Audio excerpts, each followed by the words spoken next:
السلام علیکم، کیسے ہیں پیارے بچوں؟ میں سائنس لائن اسکول سے آپ کی اردو ٹیچر ربینہ شاہد۔ ہم نے جماعت ناہم کی جو ہے کتاب اردو کی کتاب کا حصہ غزل شروع کیا ہوا ہے۔ پچھلے لیکچر میں نے آپ کو غزل نمبر 4 کے 2 اشعار کی تشریح کروائی تھی۔ آج ہم نے اسی غزل کا اگلا شعر کرنا ہے، شعر نمبر 3۔ بلبل کو باغباں سے نہ صیاد سے گلا،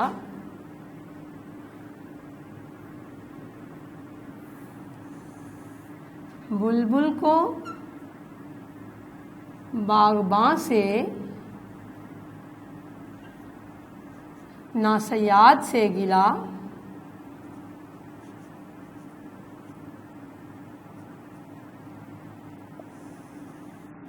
قسمت میں قید لکھی تھی فصل بہار میں، قسمت میں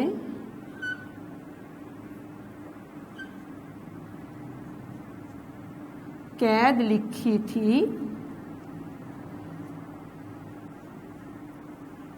فصل بہار میں۔ جی تو بیٹا اس کی جو ہے اس کے لغت جو ہے معنی جو ہے باغباں مطلب مالی، صیاد مطلب شکاری، گلا شکوہ۔ کہتا ہے بلبل کو باغباں سے، یعنی بلبل کو باغباں سے نہ صیاد، صیاد مطلب شکاری سے گلا، کوئی شکوہ نہیں ہے۔ تو اسی طرح بالکل جو میں نے پچھلے آپ کو طریقہ کار بتایا تھا پچھلے لیکچر میں کہ سب سے پہلے ہم یہاں پہ شاعر کا نام لکھیں گے، ٹھیک ہے، جیسا کہ آپ جانتے ہیں شاعر کا نام ہے بہادر شاہ ظفر۔ اس کے بعد ہم غزل کا نام لکھیں گے بیٹا، غزل کا نام، ٹھیک ہے، لگتا نہیں ہے دل میرا اجڑے دیار میں، اور اس کے بعد ہم اس کا مفہوم۔ میں بار بار آپ کو بتا رہی ہوں کہ یہ چیز آپ نے ضرور لکھنی ہے کیونکہ اس کے مارکس ہیں بیٹا، اس کے نمبر ہوتے ہیں، ٹھیک ہے۔ مفہوم اس کا بیان کریں گے ہم۔ جی، بلبل کو باغباں سے نہ صیاد سے گلا، قسمت میں قید لکھی تھی فصل بہار میں۔ فصل بہار کا مطلب بیٹا بہار کا موسم، فصل کا مطلب ہے موسم۔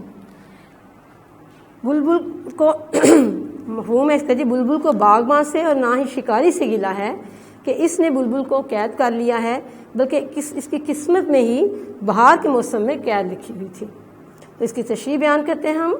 اس شعر کے حقیقی معنی یہ ہیں کہ بہادر شاہ ظفر جو بادشاہ وقت تھا، اس کی برصغیر پر حکومت تھی، پورے برصغیر پر رعب و دبدبا تھا۔ یہاں بلبل سے مراد خود بہادر شاہ ظفر ہیں، اور باغباں سے مراد اس کے ساتھی اور جانثار ہیں۔ جب انگریزوں نے برصغیر پر حملہ کیا تو خود غرض رعایا انگریزوں کے ساتھ مل گئی، اور بادشاہ بے یار و مددگار ہو کر رہ گیا، اسے جلا وطن کر دیا گیا۔ شاعر کا کہنا ہے کہ شکاری نے بلبل کو قید میں ڈال دیا، اور بلبل یہ گلا بھی نہ کر سکا کہ اس کی حفاظت نہیں کی گئی، کیونکہ مالی اس قابل ہی نہ تھے کہ اس کی حفاظت کر سکتے۔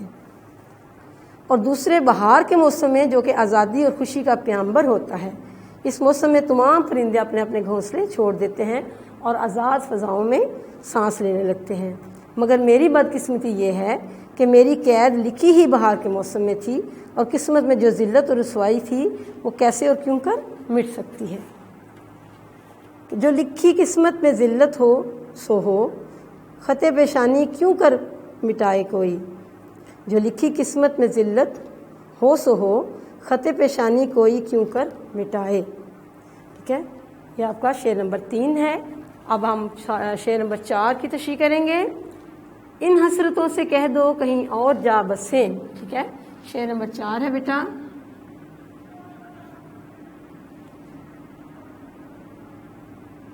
ایکسکیوز می، یہ ذرا مارکر تھوڑا سا تنگ کر رہا ہے مجھے۔ شعر نمبر 4، جی شعر نمبر 4 کیا ہے بیٹا؟ ان حسرتوں سے کہہ دو کہیں اور جا بسے، ان حسرتوں سے کہہ دو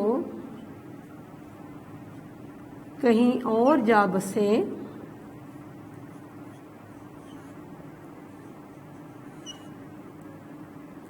اتنی جگہ کہاں ہے دل داغدار میں، اتنی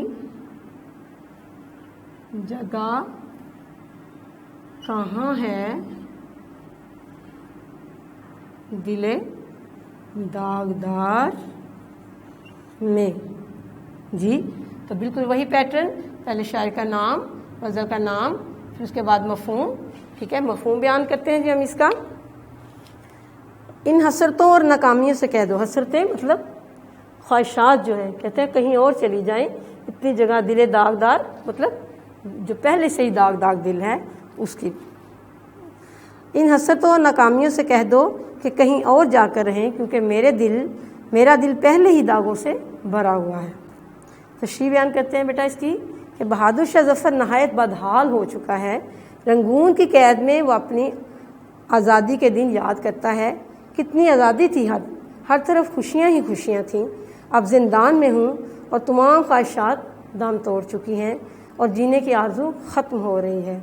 میری ناکام آرزوؤں سے کہہ دو کہ اب کسی اور دل کا ٹھکانہ ڈھونڈ لیں، کیونکہ میرا دل تو پہلے ہی بہت داغدار ہو چکا ہے، اب ہر غم اور دکھ سہنے کی ہمت نہیں رکھتا۔